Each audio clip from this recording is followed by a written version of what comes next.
Patience while I was getting all of that set up for us.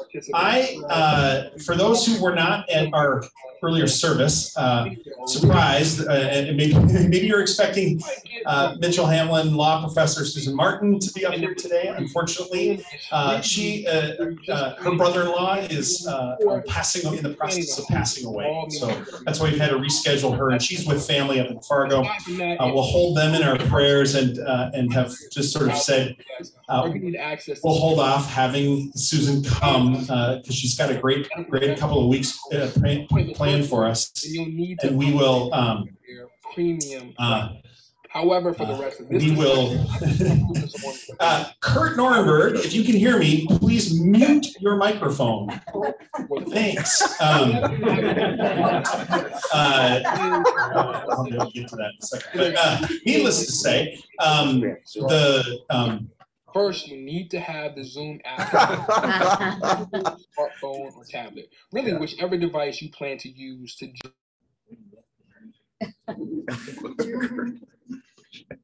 We all had that problem. So anyway, needless to say, in the midst of all the things that are happening here with Prince of Peace in the last couple of weeks, we've had an emerging story and an opportunity that the congregation really needs to be brought a little bit more deeply into and to be aware of. And I'm so grateful that Cari McCollor was available to join us this day. Cari first called me and reached out to me in early July, because in her work as the homeless advocate outreach person for the Roseville Police Department, she and her colleagues were tending to some folks who were making a home in another part of the city. And one of those people that had been there was a woman by the name of Valerie Roy. And some of you have met Valerie, because that day, Cari called me. She says, we really need to move Valerie and her bus that she uses as a home and shelter to a different location. And would the church consider hosting Valerie on its property? And I said yes. And then I said, well, what does this mean? I said yes first. And so we imagined sort of a temporary circumstance to help Valerie get established and figure out next steps. Why did you choose? And yeah, creating a user account really is how you join? And and it's something that you can do from your computer or your smartphone or tablet. You just want to make sure that you have the Zoom app.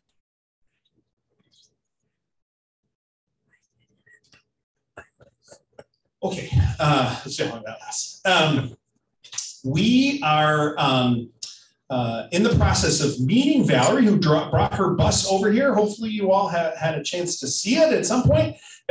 For a week, it was parked in the lower part of our parking lot, and then we had her move it over to the south property, one of the old parking areas of the old farmhouse that was over there. And that's where Valerie kept her bus all summer. And it was a real blessing to her to wake up each day without the burden of wondering, is this the day I'm going to have to move my home? And so in the process of getting to know Valerie and creating a relationship with her, we have grown more and more comfortable with each other, and she is a delight. And I hope that you have had a chance to meet her, and we'll get that opportunity if you haven't yet. And in the process of meeting Valerie, she introduced us to an organization called Settled, which operates here in the Twin Cities. And they have a model to work with folks who are experiencing chronic homelessness. Yeah, it's just you come late to church, you sit in the front row. That's how it happens. So, and Settled as an organization, again, has a model for helping folks experiencing chronic homelessness. And what their model is called community first. And they surround people first with community. And the housing is a part of that story, just a part of it. It's not the only solution. And their model is based on some learnings and some research that has been done around using tiny homes as a mechanism to create community. Tiny homes are essentially enclosed housing grade housing, but on a trailer, mobile on wheels, not a mobile home, but a tiny home, which is actually quite small. The typical home that is in this model is 8 foot by 20 foot, and then full-sized height, or probably 10 to 12 feet tall. Interior, they range. Anyways, so just to give that in perspective. I have been staying in touch with Cari all along because as we've been exploring what the future for Valerie might look like and how we might be able to use our campus and thinking about the work that our affordable housing team and the research that they have been doing, it's just kept this sort of stew of wondering happening in the background. Alongside getting to know Valerie, before Valerie came, we are already aware that there were people with some frequency who would use the shelter of our parking lot to provide themselves a space to be overnight, typically. A number of vehicles that we started to recognize were regularly parked in our parking lot overnight, and experiencing that and recognizing that there is the frequency by which that is happening. There was a night just this past week where we recognized that there were 4 different vehicles parked in our parking lot. One of them was Valerie for the evening. Valerie's bus has now been put into storage for the winter, by the way, and she is now in a minivan, a blue minivan. And there were 3 other vehicles along with Valerie parked in our parking lot. People using the relative safety, which is not entirely safe, right? But an increased safety, an increased comfort to know that likely someone's not going to kick them out and tell them to leave. And it's lit, and there are other benefits to being here. But anyways, this wondering, this homelessness, I'd like Cari to help us unpack what is happening in Roseville when it comes to homelessness. So I'm going to stop talking and let Valerie, she's got a PowerPoint that she wants to lead us through. So come on up, Cari, and please welcome Cari McCollor, Roseville Police Department.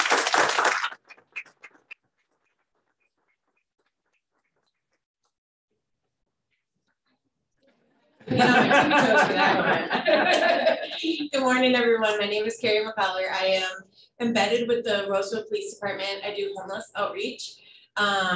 We'll get into a little bit more of how this all came about.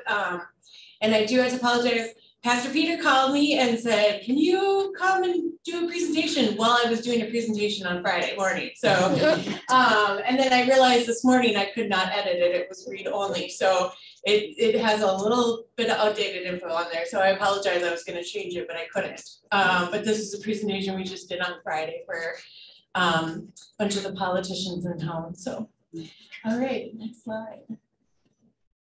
Sure. So this I'm not going to read, but I just want to make everyone aware, in the city of Roseville, it is not illegal to be homeless, and it is also not illegal to stay in any of the city parks. We did have a pretty large encampment in Langton for a while. We do have a matrix that we follow. So if there is safety and health concerns, we will definitely close it down. We offer resources of where people can go so they're not left with nowhere to go. But on the same note, if there's not those concerns and they're working towards a goal of housing, we continue to leave them kind of be and continue to work with them to get them that housing solution. So in the city of Roseville, people can stay in public parks, and it is not a crime to be homeless. I was talking earlier, just kind of chatting that being with the police department, it's been so beneficial that, that it's not criminalized. That we can say, I just had an officer email me last week that said she was stealing food from Walmart because she has no food. And can you help her? We're not going to press charges on her, but can you help her? So we've gotten her to food shelves. We've gotten her some gift cards to get some food for her kids. We're working on getting a housing in place, getting a voucher hopefully so her and her kiddos can have somewhere to be every day. So being embedded with the police department, we really work hard to not criminalize and make people feel like criminals because they are homeless. So what my role is, I'm part of the community action team, which is a part of the police department. And we're called the CAT. Yes, people make their jokes. We have 6 officers on that team, and then one of them's a sergeant that oversees everybody, and then 5 officers. And then we have myself, the homeless outreach housing navigator, and then we also have 2 embedded social workers at the police department. A lot of homelessness is due to mental illness. A lot of crime, unfortunately, comes from mental illness. So we have embedded social workers to help. A lot of calls for service sometimes are for mental illness. So when we can have someone regularly work with the people that are calling for service for mental health, it helps lighten the load for the officers, and it helps those clients tremendously in leading a more productive life and taking care of their mental illness. So we specialize in homelessness, mental health, problem properties. There are a few of those in Roseville, auto theft, and human trafficking. So that's what the CAT team consists of, and I am part of that team. So, all right, next slide. I don't know if you have the capacity to play this. Oh. My chief put this in there and I couldn't take it out, but I hate showing a video of myself, but it really kind of captures everything. If not, I will talk through the whole thing. I can't problem solve that right now. That's okay, no problem. I forgot that was in there. So basically, so I'll talk about this a little bit. So I started as AmeriCorps a year ago. The police department found out one day in advance that there was a grant that they could get someone called a housing navigator through AmeriCorps. And they busted their butts and got that grant done and got me. So I have been with them for a year through AmeriCorps. And now I have actually signed on through Ramsey County. We have a grant. And through that grant, I am a full-time city employee. And when that transition happened, we did this little video, and you can see it. I can email it, and if anybody wants to see it, we can share it. But basically, it's just talking about not criminalizing homelessness and how we're here just to help with simple necessities of food. Not only do I work with homeless, but I work with people facing homelessness, evictions. The eviction moratorium lifted a couple months ago, and it's been a couple months, yeah. And so we've been working a lot with people that have huge back owed rents and trying to make sure that they stay in their housing. Sometimes it's just not possible, so sometimes it's finding new housing. So we also work with people who are facing eviction, sometimes just helping people find stability in their housing. Whether it's a bridging referral, I don't know if anyone's familiar with bridging, but it provides a whole household of furniture so you're not sleeping on the floor. Then we also do, I do regularly bring people that are housed to food shelves to make sure that they have food on their table. And hygiene products are always big. Sometimes we also partner with the Roseville area schools has a food closet, but in the food closet is hygiene. Unfortunately, sometimes when you don't have enough money for food, that deodorant gets overlooked. And when you're a teenager, that's not a good thing to be overlooked. So we do definitely work with the high schools too, for families that are low income and can't afford some of those necessities. And I'll go deliver anything to anyone, you know, as simple as a toothbrush and toothpaste. Sometimes that's just what people need, and that's what we're here for. So that's just kind of the synopsis of the video, but I will happily share it too. In my first year, I worked extensively with 27 families, and when I say extensively, that's 3 hours or more. Out of those, 13 are now housed, 8 have vouchers in place or plans in place, and we're just looking to get all those little details ironed out. And we have 1 that's actually looking to try to go to treatment. So it's not as easy as just going and showing up at a door and saying, I want treatment. You have to do an assessment, and the assessment takes time, and you have to have the proper insurance. And if you don't have that insurance, then you gotta be on a wait list for someone that has time to be able to do that assessment. So it's not just so simple as just going to treatment. And then I know in here in Roseville, it's been something that a lot of people have seen, especially on Snelling Bee, is people that are signing. I tend to call it signing. Most people call it panhandling, but we will bring out meals. So I partner with Salvation Army over on Payne Avenue, and they'll put together a bunch of to-go meals for me, and I'll go bring them out, hand them over, and just check in with the people. I usually bring a pair of socks and a couple pieces of candy and say, here you go, how you doing today? If people are like, well, I want help. Okay, we're on it. We get running. People aren't ready, I'll just say, I'll see you next week. I'll bring you another meal and see how you're doing next week. There are a lot of people who do not want help, unfortunately. So sometimes it's just, you can't help everyone. But there's plenty of work for me to do with people that do want help. So that's sad to me, but it gives me some job security. But definitely there is people that don't want help too. And all we do then is we just continue to visit them weekly, typically, and just see how they're doing, see if anything's changed. A lot of that revolves around mental illness. I know a lot of people have some stereotypes of people being using drugs and alcohol. That is not always the case. A lot of it is purely mental health related. Sometimes if they are using drugs and alcohol, it's to cope with the mental illness. And so it kind of spirals sometimes out of control, but typically it's mental illness is why people kind of get into the situation that they're in. And so that's why it's nice having the embedded social workers. And then we also have lots of agencies, People's Inc., Radius, Handy Help, and then all kinds of other agencies that can help us with housing stability, to help with the mental illness to go with housing. So we're not going to wait for that mental illness to be, it won't ever be cured or fixed, but it could become livable. And we don't wait for that. We try to get people housed and then work on the mental illness in cooperation with housing. And so we partner with a lot of agencies working on that too. So yeah, next slide.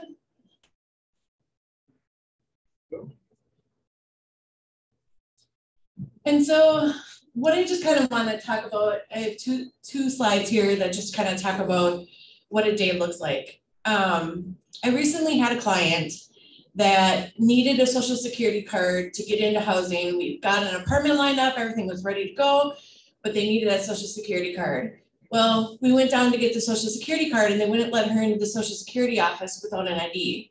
But we couldn't get the ID without the social security card. It's just a lot of running around and running through hoops, and they make it very, very difficult for people to get what they need to get to where they need to be. So a lot of my days are, and it's been very creative outside the box thinking quite often of how to obtain those items without having the ID to get the social security card, vice versa. I have made lots of calls and been on hold for many hours. Thank goodness I'm paid hourly now versus AmeriCorps. But lots of hold time of with Social Security trying to figure out, okay, you won't let us in your office to get a card, so how do we get a card? And so it's just a lot of jumping through hoops, unfortunately. Obtaining birth certificates, IDs, driver's license, social security cards, that's number one, because you need all of those things to obtain housing. There are some unfortunate slumlords out there that will accept you without it, but we don't want to be putting people into a place for failure. So we try to stay away from those. Benefit through the county. We are very lucky here in the city of Roseville. At the Roseville Library, where Dunn Brothers used to be, is a Ramsey County Service Center. And so we could just go down there, I load someone in the car and we cruise on down there and we get their benefits. And if they are homeless, they will interview them and get them their benefits that day. If they are not homeless, it takes about a month, unfortunately. So that could be a little barrier too, because sometimes you need those benefits to get housing. Applying to Social Security, that's a huge one. It can take a year or more to get Social Security benefits if you're not of the proper age. And so that can take a long time. We also help navigate coordinated entry. Coordinated entry is needed in order to try to get vouchers for anyone. And then employment services, we do offer that. We have some people that want to be working that hasn't been working. And so we have post-COVID, the Minnesota Workforce Center has been amazing, and they have been doing a lot of training. And we've had some people successfully complete that training and get into good jobs. So legal matters, I had a client that she had a warrant out for her arrest for a charge from years prior. Well, the reason why she had the warrant is because they did a Zoom court trial and she was homeless, didn't even have a phone. And then they offered her a plea. So she missed that, but then they offered her a plea before giving her a warrant. And they said the plea is house arrest. She's homeless. So kind of defeated the purpose. So she had the warrant out for her arrest because she couldn't take the plea of house arrest. So we got that warrant quashed. She's still tending to the legal matters. We're still going to court over the concerns. And all they keep doing is just pushing it back and pushing it back, because without a house, she can't do that house arrest. So the courts have been supportive in being able to get that warrant gone off of her record so that she can obtain housing. And so that's what we're working on right now. So, yeah. But yeah, we work closely with Ramsey County probation and Ramsey County, the attorney's office, to try to get warrants quashed if possible, to try to, and if they don't go away, but they just get postponed so that clients don't have that on their record when they go to apply for housing. So, and helping to get free phones is a big one. Helping to get free phones is, you would think it'd just be nice and simple, right? So to get a free phone, you need to be on some sort of food support. So we got to go down to the service center and get on that. And that sometimes could take a month. And you have to have an ID. And to get an ID, we already talked about, you got to have everything else to get the ID. Just to get a free phone, just to be able to make phone calls, to make doctor's appointments. That's another thing, is we utilize Minnesota Community Care, which is attached to the Opportunity Center. And there they do a lot of paperwork for clients to get on benefits. Just to get on general assistance, which is sometimes where people start before they get on the Social Security. There's about 5 forms. 3 of them have to be signed by a doctor. So Minnesota Community Care has been amazing, and we can just go down there. They typically have appointments the very next day. They do walk-ins the same day. They do provide medications at no cost. And I have an agoraphobic client, and they've been willing to go actually to that client's house. So Minnesota Community Care is a wonderful resource for clients in the community. I take people there quite often. All right, next slide. And then kind of slide 2 talks about living the best life possible while waiting on housing, because it doesn't happen overnight. I wish there was a magical place I could just bring people and be like, here, you're housed. Let's put supports in the place so that you stay housed. So bringing people to food shelves, bringing hot meals. Like I said, I work with Salvation Army, and they'll box me up as many meals as I need. We just bring them out to people that are working on housing or not working on housing, just to check on people in the community. Hygiene products are always big. Making sure people have the necessities that they need. Coordinating shelter if wanted. The shelter in Ramsey County, I want to say about 4 months ago, they shut down 2 big shelters. And the funding just didn't come through in time, and then the funding came through like a week later. So now they're working on trying to figure out how to use that funding to coordinate more shelters. There are shelter beds, and just so everyone knows, in the extreme cold in the winter, there is a winter protocol. So Ramsey County does put together winter protocols when absolutely no one will be in the cold if they choose to not be in the cold. And that should be starting here pretty soon. Unfortunately, it was chilly this morning. And providing rides for laundry and shower. We partner with People's Inc. and People's Inc. has showers and laundry facilities and hot coffee while you're working on those things too. So we definitely try to provide as much much as we can to make their life a little bit more meaningful and less homeless feeling as possible by having clean laundry and being bathed and getting hot meals. And that also kind of boosts the morale to help them get motivated to get into housing.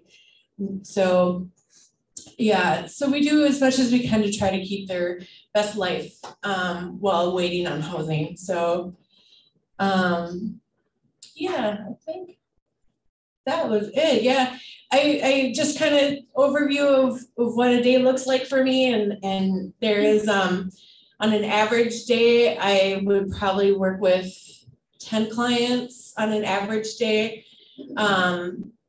Overall, I think I have like 40 clients in the queue that I don't necessarily work with every single day, but probably about 10 a day.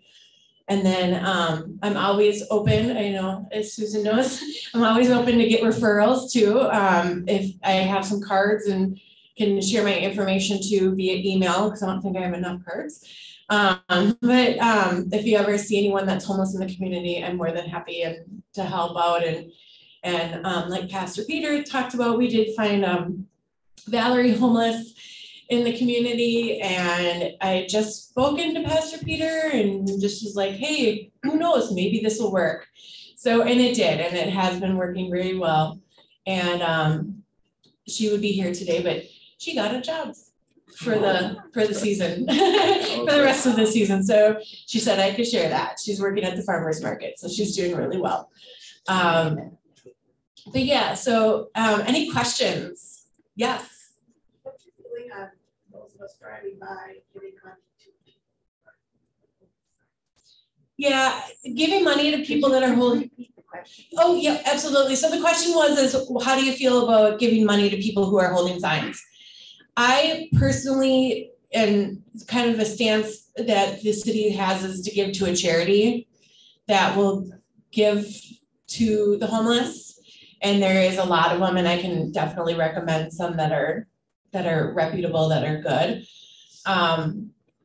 The thing is that with most of the people that are signing and holding signs looking for money, most of them are housed, to tell you the truth, but they just can't make ends meet getting enough money for food and bills. So we do visit, like I said, we do visit them once a week and check on them. And if it's a food thing, we'll bring them to the food shelf. If it's, you know, a phone thing, we'll try to get them the free phone. But a lot of people are actually housed and just can't make ends meet. Yes, I'll just work my way back. Yes. Oh, do you have a way of distinguishing the people who are essentially running group organized solicitation efforts from the people who are genuinely in need? Yeah, so the question is about people that are doing group solicitation versus not.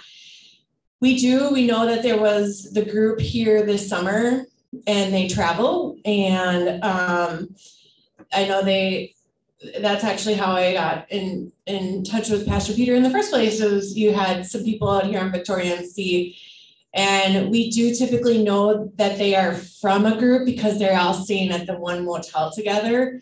And so we will watch where they travel to and from and see them at the hotel. So we typically do know, and with that particular group that was here this summer that was out in front of the church here, we had numerous contacts with, and they wanted nothing to do with our services or anything. They just wanted to make some money, and then they go on to their next city, and they've moved on to their next city since then. Yeah. how lucrative is it for some of these people standing on the corners and choose to because it's easy money? Yeah, so the question is, how lucrative is signing and panhandling? It's very lucrative, actually. The one clients that would give me numbers, they'd make a couple hundred in a day. Yeah, so, yeah. Yes. Are resources available, and just it's a communication issue where people don't know where to go and whatnot, or are not enough resources available even if they knew how to get them? So are resources available? Yes and no. Housing resources are scarce. Yeah. To get people into affordable housing is really hard because the vouchers are pretty scarce. We also partner with the coordinated entry you have to do to get into any kind of housing program. We also partner with the HAT team, which is Homeless Action Team through Met Council, through Metro Transit. And they have some vouchers sometimes they'll share with us. So that's beneficial for us. For resources, for food, for clothing, for hygiene products, they're out there if people want them. Housing is tough. Housing is really tough to get affordable housing. Can we hold off on more questions for Cari at this time? And I want to shift and talk about just our one person's story. And then if you don't mind hanging around, if we don't have a chance to get to it in the formal session, maybe people could visit with you individually afterwards. But before we miss this opportunity, let's thank Cari for the work she does.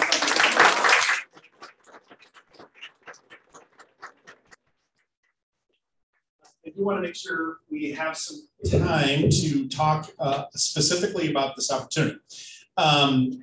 As I've shared, we want to talk just a little bit about one person's experience. Now, a little caveat. This is Valerie's story. It's not my story.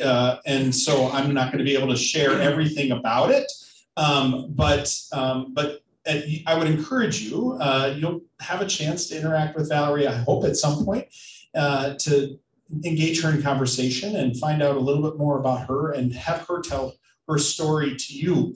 But this is what I know from our perspective. I know that Valerie, when I met Valerie right away, you could tell this is someone who has spent some time living in the margins of society, right? And has she and I are about the same age, right? So that's a pretty sort of startling thing for me to experience, is to imagine how my life might have led to the life that Valerie has now.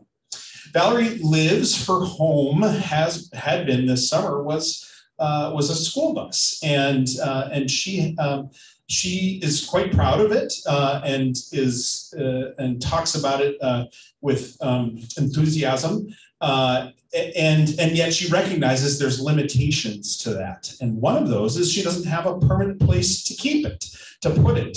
And so much of her experience of living out of the school bus has been wondering every morning, can I stay where, will it be able to stay here? And is this a safe place for it? Is this a safe place for me? Since the time that we brought that bus here to our campus, Valerie almost every day would comment about what a huge weight she didn't realize she was carrying every day with that uncertainty, and to have the confidence to know that we weren't going to ask her to leave that day. And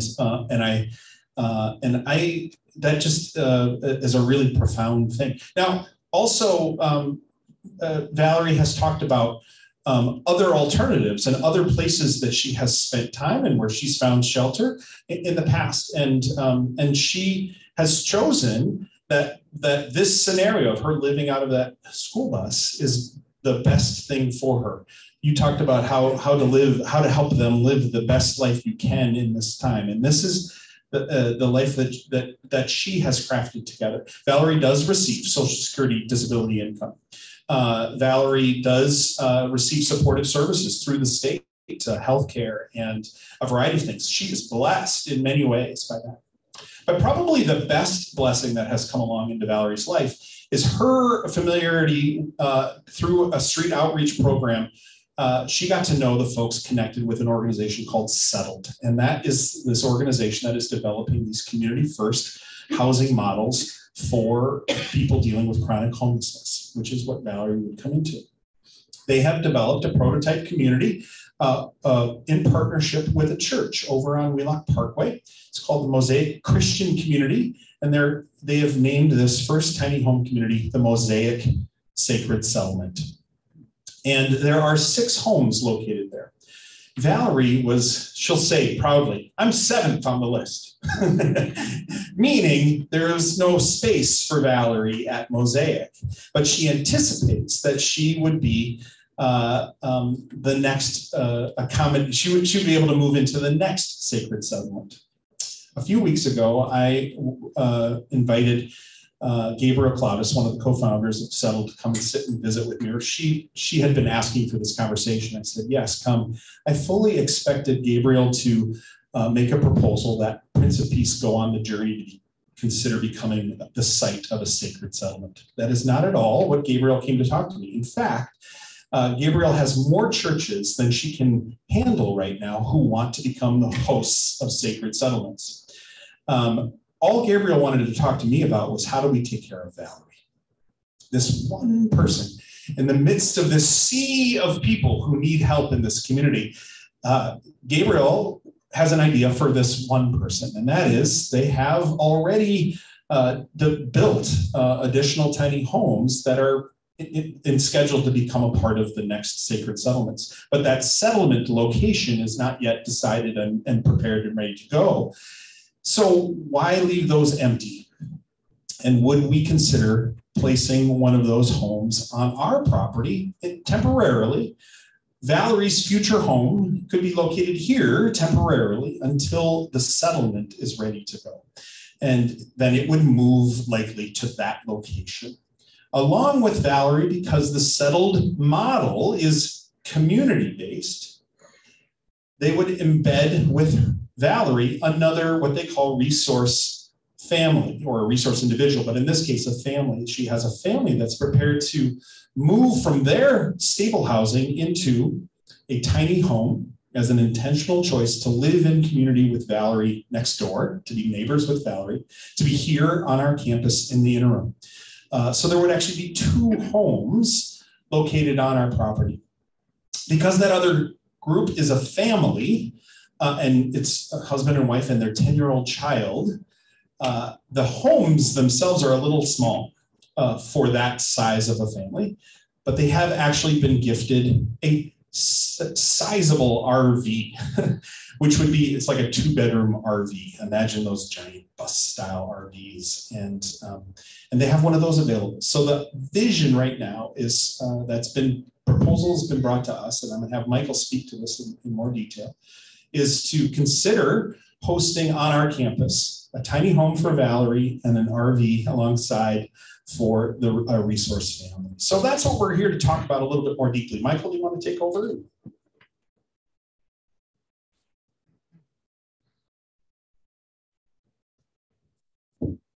Let's see, how much time do we have? 10 minutes. 10 minutes? Okay. I'll try to be brief with this. Let's see, next slide, where are we at? I think Peter talked about Settled. I'll just give you a little bit more about Settled. Mosaic Church is a Church of the Nazarene congregation, now named Mosaic, over off of Wheelock Parkway. And Peter and I attended the open house of this new tiny settlement that was just a couple of weeks ago.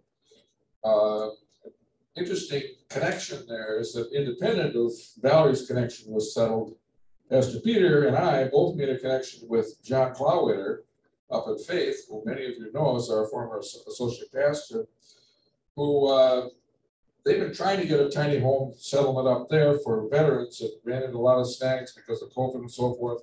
But John is now on the board of Settled, and their church has built and donated one tiny home to the Settled project.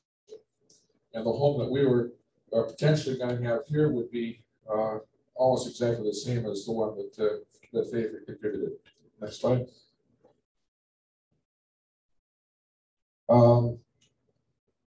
Peter covered most of these points. I just want to stress one thing. This use would be temporary. That is to say, the commitment would be to help Valerie until another settlement comes online. And that would be optimistically sometime next summer. It might be longer than that, but that's the plan. She would locate to a permanent tiny home settlement. And those tiny home settlements are intended to be very long-term. In fact, the model for the one that Mosaic is doing is down in Austin, Texas, 600 tiny homes, has probably the lowest turnover in vacancy rates in housing of anything that serves low-income people. It's very, very low because people are happy with it. So, next slide. Picture, yeah. That's the actual unit. It will have a porch on it as well. Next picture. That's what it looks like on the inside of the one that's like that, that's already over there and settled. Another picture of it.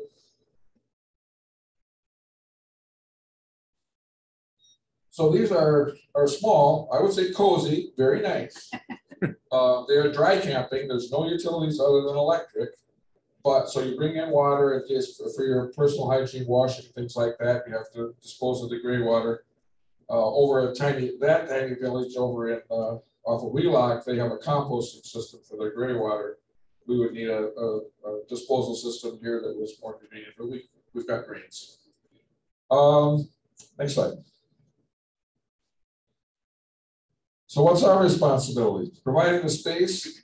We've got a lot of space. The location would be something that made sense for us. It hasn't been figured out yet. Provide access to facilities. Valerie's already been using our facilities from time to time during the summer. That would be something we would need to provide. The model over at Mosaic, they have a community room with showers, a kitchen, and all that sort of thing, and all of the residents in there use that community facility. We wouldn't have that, but we've only got two units. And if something happened and we weren't able to open up to do that, Mosaic can supply some of that too and transport people over to that. The big thing that we would need to do is install electricity. And many of you know that we've been planning to do things like upgrade the lighting on the parking lots, do some outdoor worship things. And we've actually got some money set aside for outdoor worship. It was a dedicated fund that a couple of members contributed to. And we've got conduit already running from here out to the garage to do that. But it's a chunk of change. But we have the money in a dedicated account to do 90% of it, or depending on how the estimates and the actual cost works out. So we need to move fairly fast. Just to give you the status of things. Everything you've heard now was presented to the council last Tuesday. And the council generally supported the affordable housing team, which you would expect these would be people who have a lot of knowledge on this. So we went to them first. And well, they still want to maintain their mission of affordable housing for families with children and not lose sight of that original goal of theirs. They did offer a strong statement of support for this project. And the council was, in my read of it, is there was consensus that it's worth moving ahead on this. But they wanted to make sure that all of you, and to the extent we could, people knew about this and understood as much as possible about it before we went ahead. However, I do expect that we will bring this to a vote sometime very soon so that we can get going on the electricity, because as Peter mentioned, Valerie's option is to live in her van, and we're approaching the time when that's going to be kind of tough. Even if she can get someplace to sleep warm for the night, it's still tough to live in the van. Our final responsibility is to be in relationship with these people. Well, we already have been with Valerie. Many of you have seen her. She's been at both services every Sunday this summer. Even though she says she's not a Christian, but she likes you people, so she shows up. Not a requirement. Yeah. What's Valerie's responsibility? Well, under the model for settled, she would pay a nominal monthly rent. None of deal breakers. I think the people over there pay something like a couple of $100 a month. So there's some offset against that. They can work off part of it or whatever. she'd have to carry renter's insurance so that liability for her personal use and so forth was covered. Maintain the place, that's not a problem. She's been actually maintaining our place this summer, going around picking up trash and so forth. So, and abide by Settle's occupant agreement. That they have a model that really kind of lays out what this is all about and what the responsibilities of both parties are. So that is what the council heard in a nutshell. Questions? Yes. What kind of heating is in the tiny homes? It's electric heat. That's why the need for the electric service.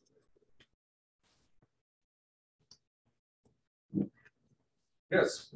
It kind of seems similar to a mobile home. What's the kind of tiny home versus mobile home? Well, this kind of, it is considered legally an RV.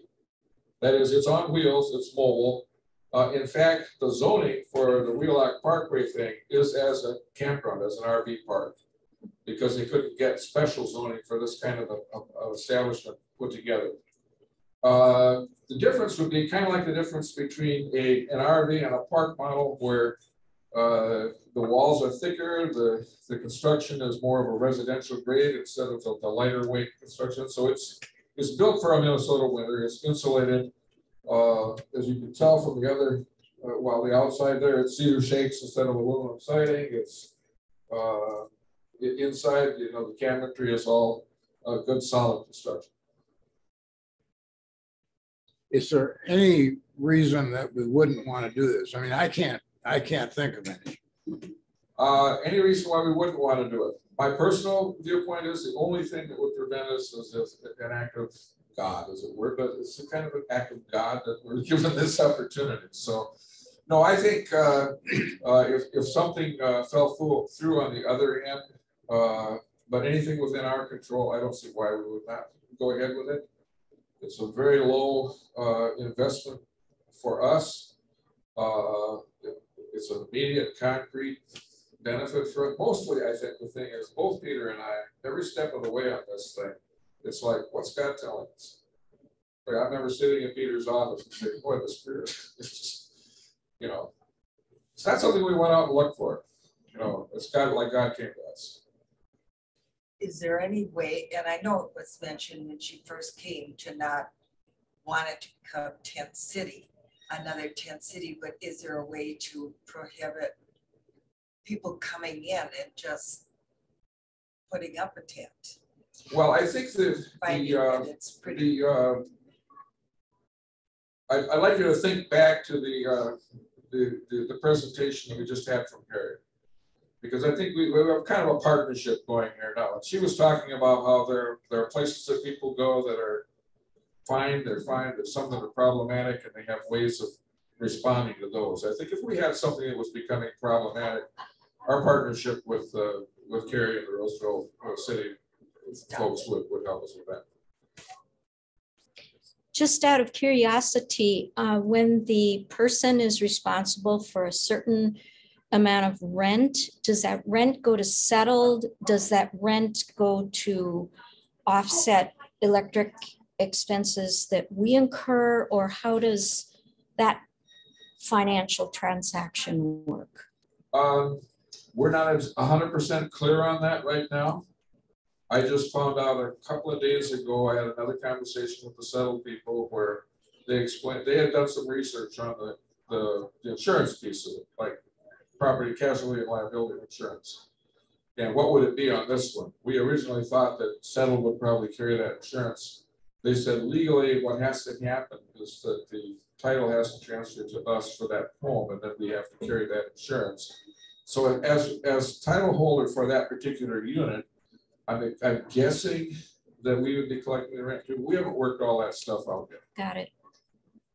What's our responsibility for the mobile home, like the partner family that will be with them? Most staying on our property. Yeah, they would be the same. It would be essentially like Valerie and the resource family have the same responsibilities. We have the same responsibilities to them. the gift of the resource family is the resource family is sort of trained and supported by Settled, and they become part of that support network that surrounds Valerie to care for her.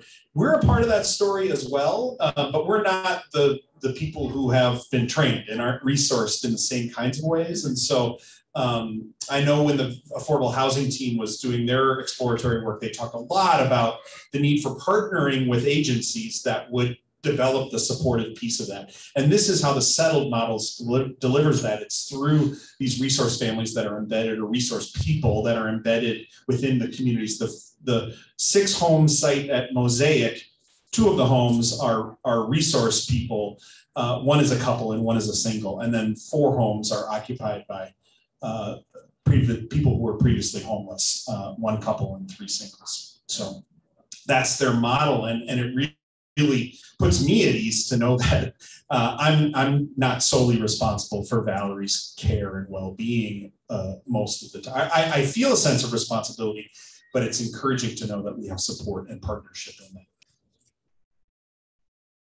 And I think another benefit for us is becoming part of the faith community that's supporting this. It's interesting. I think there are 6 different denominations that we're part of the Mosaic settlement here now, and they're across the board. And it's just been a joy to meet these people in other faith communities, and I think we have an opportunity to do even more of that in the future. This home that Valerie would occupy was built by Lord of Life Lutheran in Maple Grove.